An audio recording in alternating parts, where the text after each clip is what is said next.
Ngayon, bubuksan natin ang isang sikreto na posibleng baguhin ang iyong paglalakbay tungo sa pagtupad ng mga pangarap mo. Naranasan mo na bang habulin ang mga goals mo ng todo-todo, pero para bang lalo silang lumalayo? Well, noon pa man, alam na ng mga sinaunang Stoiko ang sikreto pagdating sa kapangyarihan ng letting go. Humanda ka habang tatalakayin natin ang kabalintuna ang sining ng detachment, isang konseptong pinangatawanan ng mga pilosopong sina Epictetus at Seneca. Sa panahong parang labanan ang lahat at champion ang relentless pursuit at unwavering focus, alam ng mga Stoiko na minsan, ang susi sa pag-akit ng gusto natin ay ang pagbitiw. Isipin mo to, isang batang humahabol sa paru-paro habang mas gigil siyang habulin, parang mas mabilis lumayo ang paru-paro. Pero kapag huminto siya, huminga, at in-enjoy lang ang sandali, kusa at banayad na lumalapat ang paru-paro sa balikat niya. Ang gandang metapora nito ng detachment. Kapag masyado tayong kapit-tuko sa mga gusto natin, tayo mismo ang naglalagay ng hadlang para mangyari sila. Pero huwag ka magkamali. Hindi ibig sabihin ng detachment ay sumuko ka na sa mga pangarap mo. Ang tunay na diwa nito ay baguhin ang paraan mo. Mula sa marahas na paghahabol papunta sa pagtitiwala at pagbibigay ng pagkakataon sa universo na gawin ang magic nito. Dito mo makikita na ang tunay na kapangyarihan hindi sa kontrol kundi sa pag-align sa natural na agos ng buhay. Humanda kang palawakin ang iyong pananaw at hamunin ang nakasanayang paniniwala. Tutuklasin natin ang stoic na sikreto ng effortless na pag-akit ng kasaganaan, kaligayahan at tagumpay. At kung nagustuhan mo ang video na to, huwag kalimutang i-like at i-share ang wisdom sa mga kaibigan mo. Mag-subscribe ka rin sa channel namin para sa iba pang malalalim na usapan tungkol sa filosofiya, self-improvement at ang sining ng maayos na pamumuhay. Kung gusto mo kaming suportahan, tuwang-tuwa kami kung mag-iwan ka ng comment na "Keep it up", music sa baba. Lesson 1. Gawin ang makakaya, bitawan ang attachment. Ang stoic art ng walang effort na manifestation. O sige, mga kaibigan, tuklasin natin ang konseptong stoic na tungkol sa pagtuklas ng perpektong balanse ng paggawa at pagtanggap. Gawin ang makakaya, pero bitawan ang attachment. Hindi ito tungkol sa pagiging tamad o pagsuko. Ito ay tungkol sa pagpursige ng excellence habang tinatanggap na hindi mo kontrolado ang lahat ng resulta. Isipin mo siyang parang isang sayaw na elegante sa pagitan ng effort at pagsuko. Ang Stoic Balancing Act, pagsisikap versus attachment. Hindi man tamad ang mga Stoiko, naniniwala silang kailangang kumilos at habulin ang pangarap ng buong buo. Pero alam din nila ang halaga ng detachment, ang marunong magbitiw sa obsession na kontrolin ang resulta. Sabi nga ni Epictetus, isang Stoic na dalubhasa sa pagdaig ng pagsubok, binigyan tayo ng 2 tainga at 1 bibig para makinig tayo ng doble kaysa magsalita. Ganon din dapat sa ating mga kilos, makinig sa wisdom ng universe, pansinin ang mga senyales at synchronicities na gumagabay imbes na ipilit ang gusto mo sa mundo. Tunay na detachment mula sa job interview hanggang sa creative projects. Isipin mo to, nag-a-apply ka ng paborito mong trabaho, inayos mo ng todo ang resume mo, panalo ang interview mo, tapos nasa waiting game ka na. Madaling madala ng anticipation, ma-obsess sa detalye at kabahan kung matatanggap ka ba o hindi.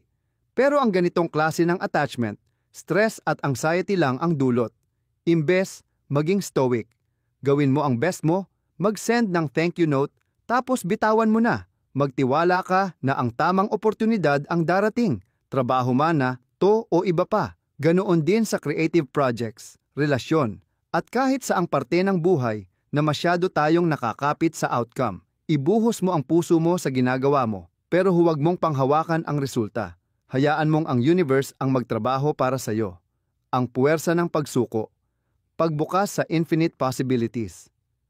Kapag natutunan nating bitawan ang takot at pagkapit sa resulta, binubuksan natin ang pinto papunta sa mundo ng walang hanggan na posibilidad. Mas nagiging open tayo sa mga unexpected na oportunidad, swerteng pagkakagitna at creative solutions na di natin maiisip. Imbes na pilitin natin lahat, hayaan natin itong mag-unfold ng natural. Sabi nga ni Michael Singer, isang modernong guro at author, sa sandaling huminto kang kontrolin ang lahat, doon mo na lang talaga marespetuhan ang lahat. Kapag sinusuko natin ang agos ng buhay, nararanasan natin ang lalim ng kapayapaan, saya, at kontento. Palakasin ang detachment muscle. Tips para mabitawan. Una, ang alinggas-ngas ng audience. Isa sa pinakamalaking patibong sa buhay ay ang paniniwalang laging may nanonood, humuhusga, o tinitimbang bawat galaw natin. Ang ilusyon na ito nagdadala ng kaba, ng pag-aalinlangan. Sinasakal ka nito, ninanakaw ang pagiging totoo mo, at iniuugat ka sa takot. Alam ito ng mga Stoic. Sinabi ni Marcus Aurelius, hindi ko maintindihan. Mahal natin ang sarili natin kaysa maisip natin ang iba, pero mas mahalaga pa rin sa atin ang opinyon nila kaysa sa opinyon natin sa sarili. Bakit ka nabubuhay para sa audience na hindi naman nanonood? Habang tumitindi ang pagsubok mong mapansin, lalo kang nawawala sa sarili mong paningin. Hindi iniisip ng mga katrabaho o dating kaklase mo ang bawat kilos mo gabi-gabi. Ni mga malapit mong kaibigan, abala rin sa sariling buhay, takot, layunin, pagsisisi, at laban. Kahit mahal ka nila, limitado pa rin ang oras at lakas nila para sa landas mo. Hindi rin umiikot ang mundo nila sa'yo, gaya ng hindi rin umiikot ang mundo mo sa kanila. Pero ang dami pa ring natitigilan dahil sa iniisip na tinitingnan sila ng iba. Post dito, post doon, bawat kilos, tanong kung ano sasabihin ng iba. Naghahanap ng like na parang pagmamahal, ng comments na parang payo, ng share na parang suporta. Pero totoo, hindi naman talaga nila iniisip ang pinost mo. Kung tutuusin, saglit lang silang nagre-react, tapos move on na. Sandali lang ang atensyon, mabilis ang opinyon. Bakit isusuko mo buong pagkatao mo sa ganong pansamantalang bagay? Lalo na, bakit mo itatayo ang pagkatao mo ayon sa opinyon ng mga taong makakalimot din naman sa nakita nila? Sayang ang presence mo, ninanakaw ang sariling kompas mo. Sa bawat pagdadalawang isip mo, dahil naisip mo ang sasabihin ng iba, nasisira ang alignment mo sa sarili. Tumatalikod ka sa prinsipyo at landas mo. Yan ang presyo ng imaginasyon mo na may nanonood, kamatayan ng pagiging totoo. Hindi para ihiwalay ka nitong kaalaman, kundi para palayain ka. Ang tawag nito ay lumipat mula performance papunta sa purpose. Kung wala namang nanonood, huwag para magpa-impress, kundi mag-improve. Gawin mo hindi para makita, kundi para tumibay. Mabuhay ka hindi dahil hinahangaan, kundi para sa sarili mong katahimikan. Walang audience? Hindi ibig sabihin walang saysay. Doon nagsisimula ang tunay na saysay. Doon lumalago ang integridad. Diyan mo sinusubukan ang sarili mong values. Diyan ka lumilikha kahit walang pumapalakpak. Diyan ka natututo ng disiplina kahit walang tumitingin. Minsan tahimik lang muna ang progreso, pero malalim ang epekto. Walang fireworks, walang likes, pero meron kang hindi matitinag na sentro. Nabubuo ito hindi sa pagpapapansin, kundi sa tiwala sa sarili, sa maraming oras ng katahimikan at matiyagang sakripisyo. Mga panalo na ikaw lang ang nakakakita. Pag tinanggal mo ang ingay ng validation, magkakaroon ka ng espasyo para sa totoo. Titigil ka na sa pag-adjust sa trip ng iba at sisimulan mong itayo ang buhay mo sa prinsipyo. Sa katahimikan, sa pag-iisa, doon mo matutuklasan ang tunay na lakas. Ang boses na kailangang tugunan ay yung konsensya mo lang. Hindi ang hiyawan ng masa, kundi sariling usapan mo sa sarili mo. Kapag wala na ang audience, mas malakas nang umiingay ang karakter mo. Hindi na kailangan ng validation ang mga kilos mo. Nagiging extension na sila ng mga values mo. Nagiging reflection sila ng kaayusan, priorities, virtues mo. Ikaw mismo, audience mo. Ikaw mismo, saksi mo. Hayaan mo ang kalayaang ito na maramdaman mo, pumasok sa puso mo. Walang nakamasid ng malapitan.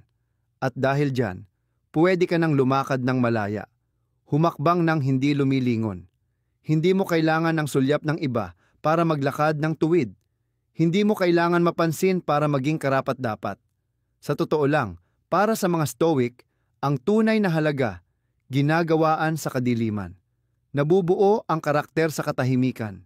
Nabubuo ang disiplina kapag walang pumapalakpak. Nagiging marangal ka kahit walang medalya. Gawin mo ang mga kilos mo hindi dahil sa vanity kundi sa virtue, hindi dahil sa impresyon kundi sa insight. Tinuro ni Seneca, ang matalinong tao, kontento na sa sarili, hindi dahil sa pananatili kundi sa direksyon. Alam niya kung saan siya papunta at lakad lang siya. Nakafocus sa path niya, hindi sa tao. Steady siya kasi alam niya, panloob ang values niya, hindi panlabas. Nagbabago ang crowd, umiikot ang uso, pabago-bago ang mood ng tao. Pero ang landas ng virtue, lakas ng loob, temperance, yun ang tumatagal. Lakaran mo ng may layunin, lakaran mo kahit mag-isa, lakaran mo lalo na kapag tahimik. Mabuhay ka sa paraang may saysay kahit hindi malaman ng iba ang ginawa mo. Yan ang sukatan ng tunay na lakas. Yan ang pagbuwag sa alamat ng audience. Doon tumitigil ang pagtatanghal at nagsisimula ang prinsipyo. Simulan mo ang araw mo sa isang simpleng tanong. Para ba sa sarili ko to o para sa kanila? Sa bawat desisyon, alisin mo ang imahinasyon ng audience. Ipikit mo ang mata mo. Tanungin mo, kung walang makakaalam na ginawa ko, to, gagawin ko pa rin ba?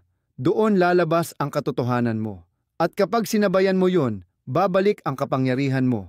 Pangalawa, entitlement ang sumisira sa paglago. May mapanganib na paniniwala na kumakalat sa utak natin. Yung pakiramdam na may utang ang mundo sa atin. Na dahil sinubukan natin, dapat suportahan tayo. Dahil nasaktan tayo, dapat may tutulong. Dahil lang nag-e-exist tayo, dapat makilala at irespeto tayo. Tinumba ng mga Stoic ang mitong ito. Wala kang utang na anuman sa buhay. Hindi kaligayahan, hindi pagmamahal, hindi katarungan. At dito nagiging maganda ang buhay. Dahil sa kawalan ng garantiya, may tunay na bigat ang bawat nabubuo mo. May ibig sabihin ang bawat tagumpay. Ang paghintay ng kapalit sa bawat galaw ay patibong. Tinuruan kang maghintay kaysa magtrabaho, mag-demand kaysa mag-develop. Kapag inisip mong may utang ang mundo sa iyo na kaginhawahan o papuri, bawat kabiguan parang pagtataksil. Bawat katahimikan parang rejection. Pero sabi ni Epictetus, huwag mong hangarin na lahat mangyari ayon sa gusto mo. Sa halip, hangarin mong matanggap ang mangyayari. Kahit ano pa yon, doon gagaan ang buhay mo. Ito ang Stoic na pagyakap sa realidad, hindi pagkatalo, kundi kalinawan. Ang ugat ng pagdurusa ay hindi ang sakit mismo. Ito ay ang pagtutol sa kung ano ang totoo. Hindi mo maaaring mapagtagumpayan ang isang bagay na tinatanggihan mo. Hindi ka pwedeng lumago mula sa mga bagay na itinatanggi mo. Kapag naniwala tayong dapat tayo ay may ibang buhay, ibang resulta, nagiging mapait tayo. At ang pagiging mapait ay parang lason na iniinom mo habang umaasang maaawa ang buhay sa iyo. Ang paglago ay ang pagtanggap na wala talagang tiyak o garantisado. Hindi pag-ibig, hindi suporta, hindi tagumpay, hindi ginhawa, hindi hustisya. Araw-araw ay kailangang pagsikapan, at bawat hininga ay regalo. Maaaring iba ang iyong lugar ng kapanganakan. Maaaring mas mabigat pa ang iyong dinanas. Maaaring mas marami ka pang nawala kaysa sa mayroon ngayon. Pero narito ka, humihinga, may kakayahan, nag-iisip, nakararamdam. Hindi iyon wala lang. Hindi iyon karaniwan. Bihira iyon. Marupok iyon. Pero makapangyarihan. Ang katotohanang buhay ka at may isip na kayang magpasya ay ang panimulang punto mo. Kapag binitiwan mo na ang pakiramdam ng karapatan, mas bibilis ang iyong paglago. Mas mabilis kang titigil sa paghiling na maging patas ang buhay at magsisimulang maging mas matibay kaysa sa hindi makatarungan. Iyan ang tunay na pagliko. Doon nagsisimula ang personal na pag-usbong. Hindi kapag nakamit mo ang gusto mo, kundi kapag pinili mong maging ikaw, anuman ang resulta. Ang buhay ay hindi negosasyon na kapag nagsikap ka, siguradong makakamit mo ang gusto mo. Ito ay pagsusulit kung sino ka sa harap ng kawalang katiyakan. Hindi resulta ang sukatan ng tagumpay ng mga Stoic, kundi integridad. Ang paniniwala nila, Ang tunay na gantimpala ng buhay ay ang pagiging tao na nananatiling kalmado kahit wala sa kanya ang lahat. Kaya kapag walang ipinangako, hindi ka malulumbay. Maghahanda ka. Sasanayin mo ang sarili mong magsimula mula sa wala. Tinatanggap mo ang panganib na masaktan, ang presyo ng disiplina, ang pag-iisa ng pamumuno, lahat iyon kahit walang palakpakan. Matututo kang maging matibay kapag ang buhay ay magulo at magaspang. Ang pagbitiw sa entitlement ay hindi nangangahulugang maging malamig o mapait. Hindi ito pagtigas ng puso o pagsasara ng palad. Ito ay pagiging empowered, hakbang patungo sa ganap na pananagutan. Ibig sabihin, wala nang paghihintay ng tamang oras. Wala nang pagbubunto ng sisi sa iba. Wala nang paghihintay ng rescue. Ibig sabihin nito, walang may utang sa akin, kaya ako mismo ang gagawa. Susulatin ko ang aking tadhana mula sa mga desisyong ginagawa ko kahit walang nakatingin. Palalaguin ko ang utak ko, titindihin ang disiplina, at maglalakad ng walang hinahanap na papuri o tulong. Ito ang tunay na respeto sa sarili. Pagharap sa salamin na alam mong ang progreso mo ay para sa iyo, hindi para sa magulang mo, hindi para sa partner mo, hindi para sa nakaraan mo, hindi para sa lipunan, hindi dahil sa swerte. Ikaw. At iyan na nga ay isang pabigat at pagpapala. Dahil kapag nakasalalay sa iyo, ibig sabihin, nasa loob mo rin ang sagot. Ikaw ang tagapagtayo, ikaw ang sisidlan, ikaw ang dahilan, ikaw ang apoy at ang kamay na bumubuo sa bato. Ikaw ang magsisimula kahit walang mag-utos, at magpapatuloy kahit walang pumalakpak. Ikaw ang sagot sa mga tanong mo. Ikaw ang lakas na hinahanap mo, ang kalinawan na matagal mong pinananabikan, ang permiso na inintay mo. Lahat ng iyon ay nasa iyo na. Likas kang may dala ng lahat ng kailangan mo, dahilan para magsimula, tapang para magpatuloy, at potensyal na tapusin. Ang entitlement ay naghihintay. Ang pagmamay-ari ay kumikilos. At ang pagkilos ang ugat ng totoong pagbabago. Kapag tumigil ka ng umasa na ibigay ng buhay ang hindi mo pinaghirapan, makakamit mo ang kalayaan na buuin ang sarili mo, walang hangganan.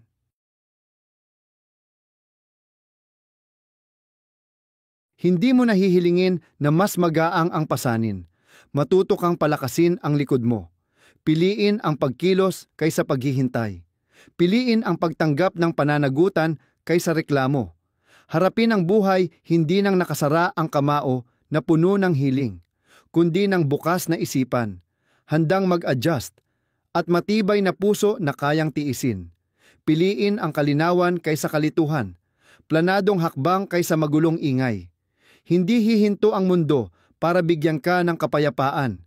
Hindi ito titigil para linawin ang layunin mo. Dapat ikaw mismo ang gumawa niyon.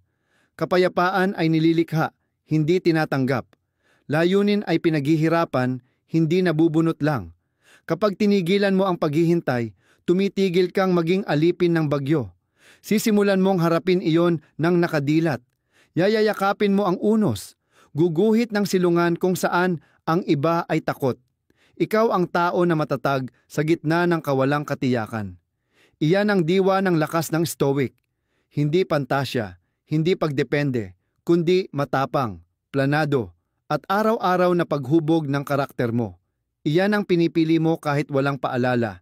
Iyan ang pinaninindigan kahit walang pumalakpak. Iyan ang itinatama mo kahit walang nakakakita. Ang tibay ay hindi ginagawa sa spotlight, kundi sa likod. Piliin mong kumilos na parang walang darating na tagapagligtas. Dahil doon nagsisimula ang pag-angat mo. Doon mo marirealize na ang hinihintay mo pala ay ikaw rin. Ikaw ang parola sa bagyo mo. Pinapanood ka ng future mo. Umaasa ang nakaraan mong sarili sa'yo. Hayaan mong parehong masilayan ang araw na tumigil kang maghintay at sinimulan mong maging ikaw. Maipakita sa kanila ang sandaling tinigilan mong humingi ng tulong at nagsimulang maging pundasyon para sa sarili mo. Isulat ang 3 bagay na tingin mong utang ng mundo sa'yo. Tapos guhitang pahalang ang bawat isa, literal na binabawi mo iyon. Palitan ng 3 bagay na ikaw mismo ang kikitain. I-post mo ito sa pader mo. Paalalahanan mo ang sarili na hindi ka naghihintay. Ikaw ay kumikilos. Pangatlo, radikal na pagmamay-ari ng iyong isip. Naniniwala ang mga Stoic na ang isip mo lang ang tunay mong teritoryo.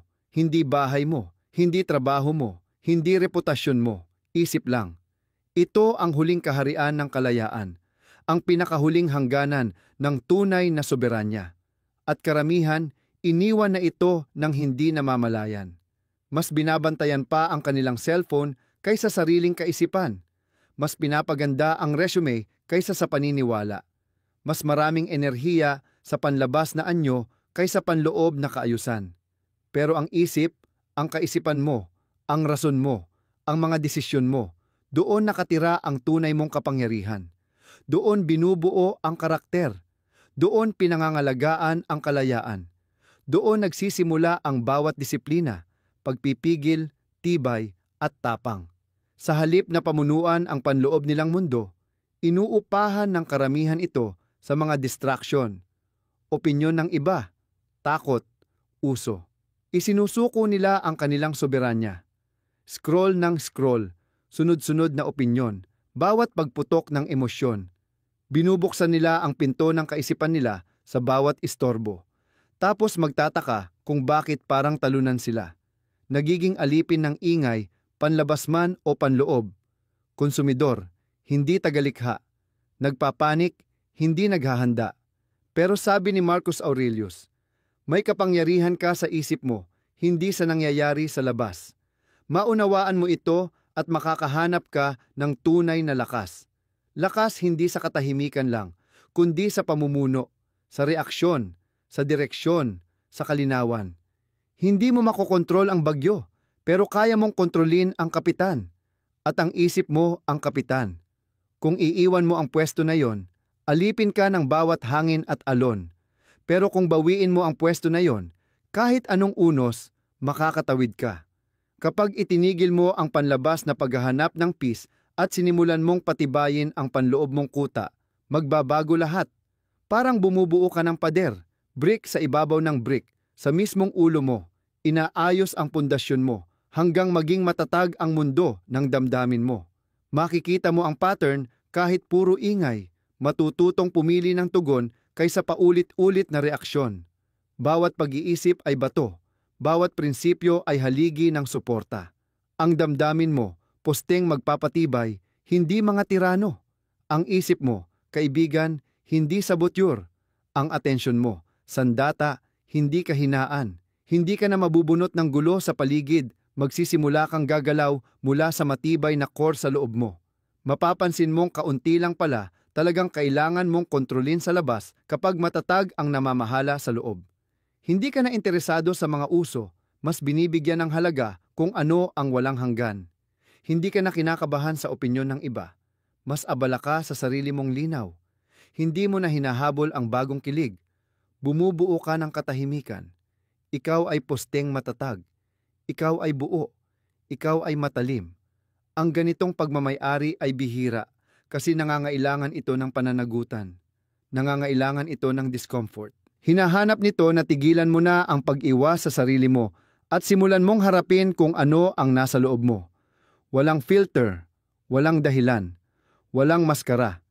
Hinahanap nitong tigilan mo na ang paghahanap ng distraksyon at magsimulang maghanap ng direksyon. Mas madali kasing magpa-distract, mas maingay sila, mas kumikislap, mas mabilis magbigay ng kasiyahan. Pero ilusyon lang sila. Pinapabagal lang nila ang pag-usad mo at tinatago ang totoong lakas mo. Ang direksyon nangangailangan ng linaw, at ang linaw ay nangangailangan ng tapang. Nangangailangan ito ng katapatan tungkol sa mga bagay na pinatubo mo sa isip mo. Mga paniniwala, pagkukumpara, at mga panlilinlang sa sarili na tahimik na humubog sa mga kilos mo. Maraming tao ang may dalang mga paniniwala na itanim ng iba, ng kultura, sugat ng pagkabata, ng media. At kung wala kang kamalayan dito, tahimik na sila ang nagdidikta ng mga desisyon mo. Ang radikal na pag-angkin ng sarili ay nangangailangan na suriin mo ang mga binhing iyon. Demanding magtrabaho ka ng matindi sa loob. Yung uri na hinaharap mo ang mga iniisip mo, hindi para husgahan, kundi para usisain at disiplinahin. Ikaw na mismo ang gumagawa ng istruktura sa isip mo. Winasak ang mga luma at bumubuo ng mas matibay na kapalit. Kailangan matuto kang umupo sa katahimikan hanggang madinig mo yung boses sa ilalim ng ingay. Kailangan mong itanong ang mahirap na tanong, hindi nagmamadaling sagutin ng madali. Kailangan mong mag-journal, magmuni-muni, magtanong, magtama, at paulit-ulit na bumalik sa sarili mo. Hindi ito ginagawa ng minsan lang, tapos-tapos na. Ginagawa mong ritmo, araw-araw na ritual ng pag-uwi sa sarili. Kahit gaano pa kagulo ang mundo sa labas, hindi laging dramatic. Kadalasan, tahimik lang, paulit-ulit, at hindi komportable. Pero doon, sa maliliit at madalas din nakikitang sandali, doon nabubuo ang kadakilaan. Hiniling nitong tigilan mo na ang sisihan. Tigilan mo ang pagrereklamo at simulan mo ng magtayo. Hindi lang minsan, araw-araw. Lalo na kapag boring, lalo na kapag mahirap, lalo na kapag walang nakakapansin. Dahil doon hinuhulma ang karakter mo. Kapag walang nakatingin, pero present ka pa rin. Kapag hindi masaya, pero pinipili mong maging disiplinado. Kapag mas madali sanang magtago, pero pinipili mong gabayan ang sarili mo paabante. Doon sa tahimik, hindi sikat na mga sandali pumupunta ang totoong lakas. Yung lakas na hindi mapeke, hindi pwedeng hiramin, hindi mabibili. Yung lakas na nagmumula lang sa pagtupad mo sa sarili mong binitawang salita. Kahit walang ibang nakakaalam na meron ka noon. Maaaring magulo ang mundo, pero ang tugon mo ay responsibilidad mo. Kung gusto mo ng buong pilosopiya sa isang pangungusap, ito na yon. Nandyan na ang apoy at ang kalmadong lakas. Kinukuha nito ang lahat ng dahilan at ibinabalik sa iyo ang kontrol. Hindi mo responsibilidad ang lahat ng mangyayari sa iyo, pero ikaw ang may buong sagot sa kung paano ka magre-react. Hindi mo pwedeng diktahan ang direksyon ng hangin, pero pwede mong ayusin ang layag mo. Hindi mo maiiwasan lahat ng sakit, pero pwede mong huwag sayangin ito. Ang pagpapanatili ng composure, resilience, at mga iniisip mo, araw-araw mong tungkulin yan na hubugin at hasain. Hindi yan random, hindi rin yan wala sa hawak mo. Para lang yang luwad sa mga kamay mo, pwedeng hubugin paano mo gusto. Ikaw ang pipili kung alin ang mananatili, alin ang bubunutin. Walang ibang nag-iisip para sa'yo. Walang ibang nagsasala ng atensyon mo. Walang ibang nag-aasikaso ng focus mo. Trabaho mo yon, banal yon. Tahimik na trabaho ng kaluluwa. Pinakatunay na gawain na pwedeng gawin ng tao. Pamunuan ang sarili mong mundo na may tapang at linaw. Hindi ito sikat, hindi ito magugustuhan ng marami, pero ibabalik ka niya sa sarili mo. Piraso-piraso, araw-araw. Sabi nga ng mga Stoic, ang tunay na pagkatao mo ay kung paano mo pangalagaan ang isipan mo. Hindi sa pagsasalita mo sa harap ng publiko, kundi sa pag-iisip mo mag-isa. Hindi sa maskarang suot mo, kundi sa lakas na pinapalakas mo sa loob. Ang mga iniisip mo kapag mag-isa ka. Self-talk mo kapag pumalpak ka. Disiplina mo kahit walang nakakaalam. Yan ang ikaw. Bantayan mo yan parang fortress. Hubugin mo yan parang tunay na master craftsman. Bawiin mo yan tulad ng mandirigmang umuuwi. Palakasin ng disiplina. Punuin ng katwiran. Protektahan ng intensyon. At gawin mo ng may pasensya. Dahil ang mastery, hindi yan sumisigaw. Bulong lang yan ng paulit-ulit na paggawa. Dahil pag natutunan mong pagsunodin ang isip mo, nagiging sovereign ka sa mundong premyo, ang sumunod lang sa ingay. Nagiging sarili mong angkla. Di ka na lang sumasabay sa agos. Sundan mo sarili mong prinsipyo. Tumitibay ka. Luminaw ka. Lumalaya ka. At ang kalayaan ayon sa mga Stoic, hindi pagtakas. Hindi ito kontrol sa mundo, kundi kontrol sa sarili. Maglaan ka ng 10 minuto tuwing umaga para maupo sa katahimikan. Walang phone, walang music, walang istorbo. Ikaw at isip mo lang. Upuan mo sila na parang matagal mo ng kaibigan. Hindi para husgahan, hindi para ayusin, kundi para makinig. Obserbahan mo lang, huwag labanan. Pansinin mo ang mga pattern, ang mga pauli-ulit, kunting bulong ng takot o pag-asa na karaniwan mong di pinapansin. Sa katahimikang ito, doon magsimulang magsalita ang totoong mundo mo sa loob. Isulat mo ang tatlong iniisip na nakakatulong sa'yo. Yung constructive, nakakapaglinaw, at aligned sa prinsipyo mo. Tapos isulat mo rin ang tatlong iniisip na sumisira sa'yo. Yung naghahatid ng takot, self-doubt, o walang saysay na kaba. Huwag lang kilalanin o sisain mo sila. Tanungin mo saan sila galing. Galing ba sila sa fact o takot lang? Panatilihin ang nakakatulong. Palakasin sila. Balikan sila sa buong araw. Tanungin ang mga nakakasira. I-challenge ang kapangyarihan nila. Palitan ng mas maganda, ng higit na nakaugat sa ugali at katwiran. Habang tumatagal, nababago nito kung paano ka tumingin. Nagiging mas less reactive ang isip mo, mas reflective. Nagsisimula kang makita sa likod ng ingay. Natututuhan mong gawing sining ang pagtutok ng atensyon. Gawin mo ito araw-araw, walang mintis. Tingnan mo kung paano magbabago ng dahan-dahan ang mental environment mo. Hindi sa bonggang pagbabago, kundi sa tahimik, steady na pag-usad. Ito ang paraan ng Stoic sa pagsisimula ng araw. May pagkamulat, linaw, at kontrol. Pangapat, disiplina ng pagtutok sa sarili. Ang tumutok sa sarili, hindi selfish yan. Strategic yan. Pang-survival yan. Sa mundong atensyon ang currency, ang sayangin ito sa drama ng iba ay parang spiritual bankruptcy. Ang Stoics, mahalaga sa kanila ang disiplina hindi para sa perpekto, kundi para sa linaw. Alam nila, kapag distracted ang tao, sure talo ka na. Hindi ka pwedeng lumakas ang katawan habang pinapanood mong magbuhat ang iba. Hindi mo masusulat ang kwento mo habang binabasa mo ang kanila. Hindi lalamim ang kaluluwa mo sa kakascroll ng kinuradong ilusyon. Bawat energy na ginamit mo para magkumpara, kinuha mo na sa sarili mong pagbabago. Bawat sandaling nagpakain ka sa kwento ng iba, ninakawan mo na sarili mo ng oras. Isa bawat sulyap sa tagumpay ng iba, nagiging piring yan sa sarili mong potensyal. Alam ito ng Stoic.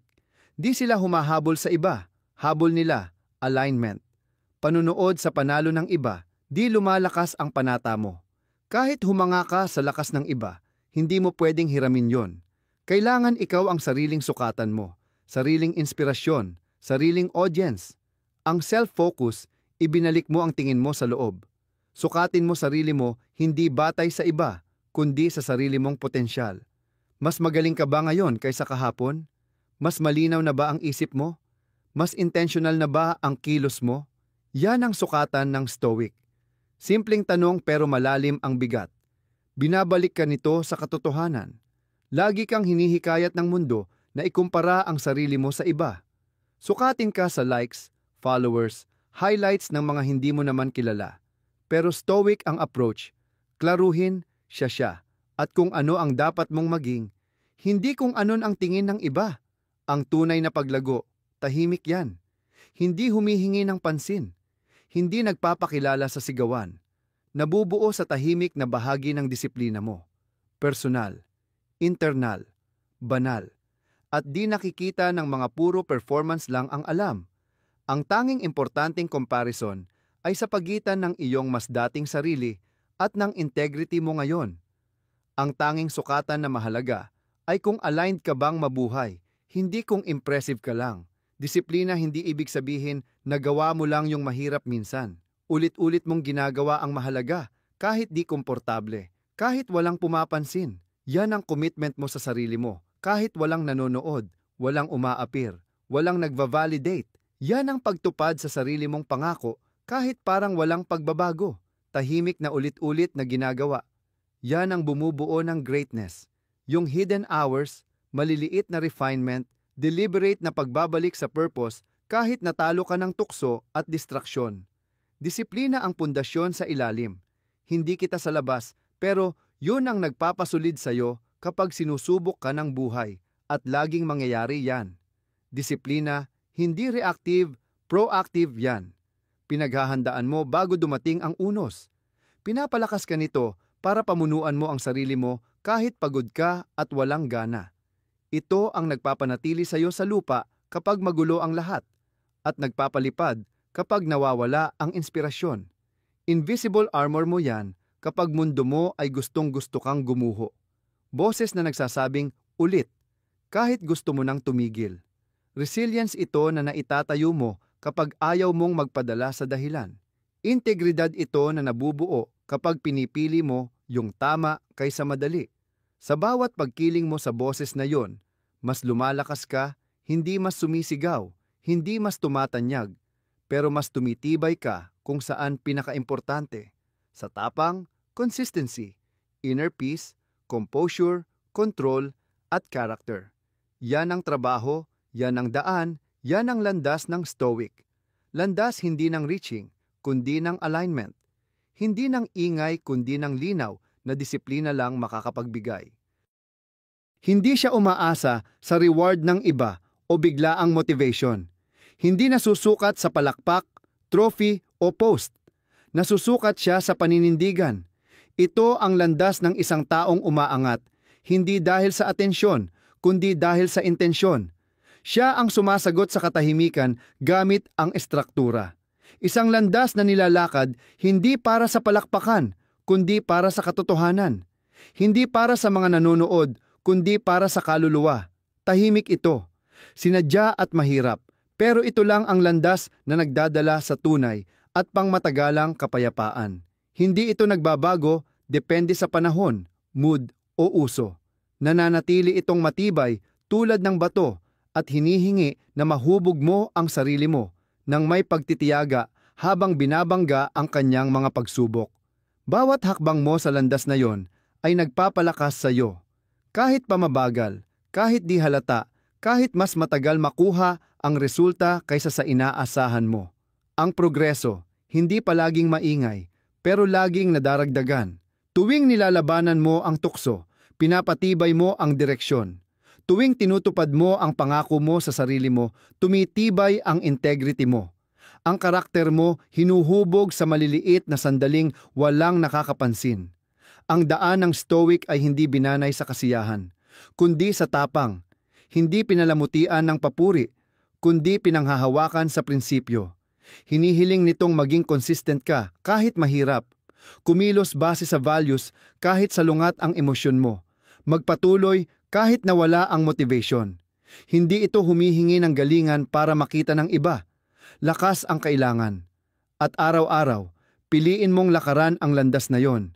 Kahit walang nakakakita, kahit pakiramdam mo umaakyat ka ng mag-isa sa katahimikan, lalong tumitindi ang lakas mo. Hindi sa paningin ng mundo, kundi sa paningin ng pinakamataas na bersyon ng sarili mo. Yun ang nagmamasid. Hindi sumisigaw, tahimik lang na nag-oobserba. Hindi pumapalakpak, pero natatandaan. At sa tahimik na pagmamasid na yon, nabubuo ang mas malalim na uri ng respeto, self-respect. Palakpak na walang tunog pero umaalingaw-ngaw magpakailanman.